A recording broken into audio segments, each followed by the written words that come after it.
করে? না না, এটা করা না ঠিক হবে না, কারণ আলমারির তালা ভাঙলে এটা টের পেয়ে যাবে। তাহলে কি করবো গো দিদি? একটাই রাস্তা আছে, ওকে ফলো করতে হবে। তুমি ওকে ফলো করবে? হ্যাঁ, দেখো ও যে মিথ্যে কথা বলছে সেটা নিয়ে কোনো সন্দেহ নেই, কিন্তু কি করতে চাইছে সেটা জানতে হলে কাল ও কোথায় যাচ্ছে সেটা জানতে হবে। যেমন ভাবছি তেমন করেই সবটা হবে। জিজ্ঞেস করেনি তো? না স্যার, তবে সন্দেহ করছে এখন। সেটাই তো চাই। মাফিক হচ্ছে। এর কিছু মনে নেই, সে সব ভুলে গিয়ে কেমন যেন নিজেকে দিদির সাথে জড়িয়ে ফেলেছে।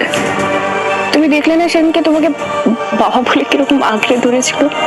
খুলে কেন মেনে নিতে পারছো না? মাথাটা কোথায়? বাধা কিনে জানি না, কিন্তু খুব রাগ হয় জানিস তো। সারাটা জীবন শুধু অন্যের জন্যই করে গেল। ছুটি দেবো না, মেয়ে নিতে এসেছে, এতে কান্নাকাটির কি আছে? যান বাড়ি যান, নিজের খেয়াল রাখুন আর সুস্থ হয়ে উঠুন। এদিকে দেখা যায় দীপা, ইরা ও তার দাদা অর্ণবের পিছু নাই যে হাসপাতালে তারা কি করতে এসেছে সেটা জানার জন্য। আসবো, আজ আসি তাহলে। সাহস রাখুন, এই রোগের সাথে লড়াইয়ের আসল ওষুধটাই হলো সাহস আর ধৈর্য।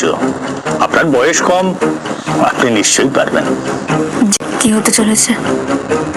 সাহস আর ধৈর্য দুটোই আছে, কিন্তু সেটা দেওয়ার কতদিন কি পারবো সেটাই দেখার। আপনার কি মনে হয় যে এখানে লোকেরা টাইম পাস করতে আসে?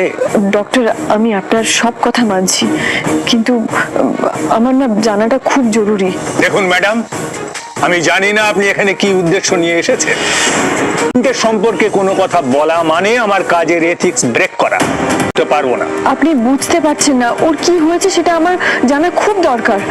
এর উপর অনেক কিছু নির্ভর করছে। হচ্ছেটা কি বলুন তো? আপনার যদি কিছু জানার থাকে তাহলে পুলিশের কাছে গিয়ে জানুন প্লিজ। ডাক্তার দীপাকে ধমকে সেখান থেকে বের করে দেয়। দীপারা জানা হলো না ইরার কি হয়েছে।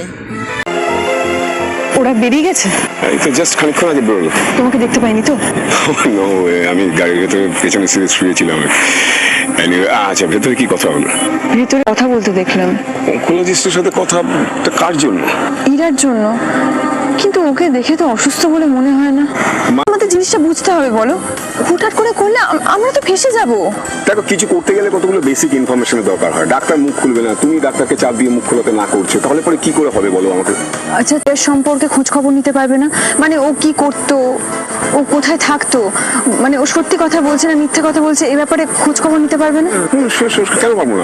আমি সেটা এখনই করছি। চলো, আগে তোমাকে বাড়িতে ছিল। না না দাদা, সেটা দরকার হবে না, আমি চলে যেতে পারবো। শরীর ঠিক আছে এখন? হ্যাঁ ঠিক আছে। বাবা এখন এখানেই থাকবে। এই অবস্থায় যদি আপনি গ্রামের বাড়িতে ফিরতেন তাহলে আমাদের চিন্তা শেষ থাকতো না। চা যদি খাওয়ান।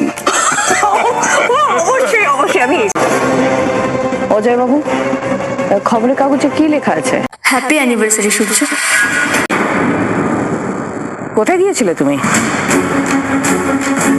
ব্যাংকের একটু কাজ ছিল, সেখানেই গেছি। এই ফুলটা কিনতে গিয়ে একটু দেরি হয়ে গেল।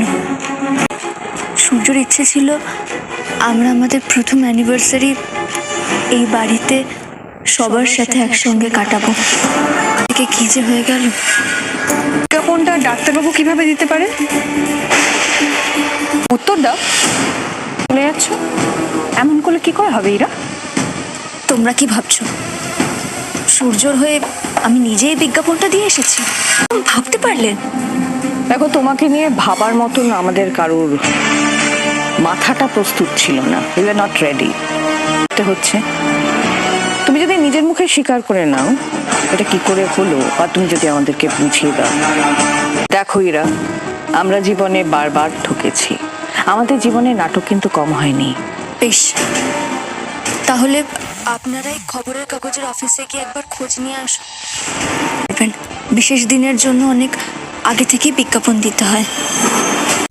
আমরা এখানে অনেক আগেই ফিরে আসবো, আর বাড়ির লোকেদের সাথে একসাথে আমাদের অ্যানিভার্সারি। আমি ভুল, সেটা আপনারা ভেরিফাই করে দেখতে পারেন। ইরার আনা ফুলটা ধরে সূর্য অনেক কিছু মনে করার চেষ্টা করে, কিন্তু সূর্যর কিছুতেই মনে পড়ে না দীপার কথা। ও কেন এই বাড়িতে এসেছে সেটা জানতে হবে আমাকে। আর আজই সেই দিন। এই স্পাই ক্যামটা মোবাইলের সাথে কানেক্ট করা আছে, ঠিক আছে? ফলে এই মোবাইলটা থেকে তুমি যা দেখতে পারবে এবং যদি তোমার মনে হয় কিছু রেকর্ড করবে তাহলে সেটাও করতে পারবে। দীপা ইরাকে ধরার জন্য ফুলের বুকের মধ্যে একটা ক্যামেরা বসায় এবং সেটা সূর্যর ঘরে রাখে। আর দীপা অন্য সাইডে মোবাইল থেকে দেখতে পায় যে ইরা সূর্যকে চাপ দিতে থাকে যে পেন ড্রাইভটা কোথায়, আপনি পেন ড্রাইভটা দিন আমাকে, এইভাবে সূর্যকে ধুমকি দিচ্ছে। তখন দীপার বুঝতে আর বাকি নেই ইরা কিসের জন্য এখানে এসেছে।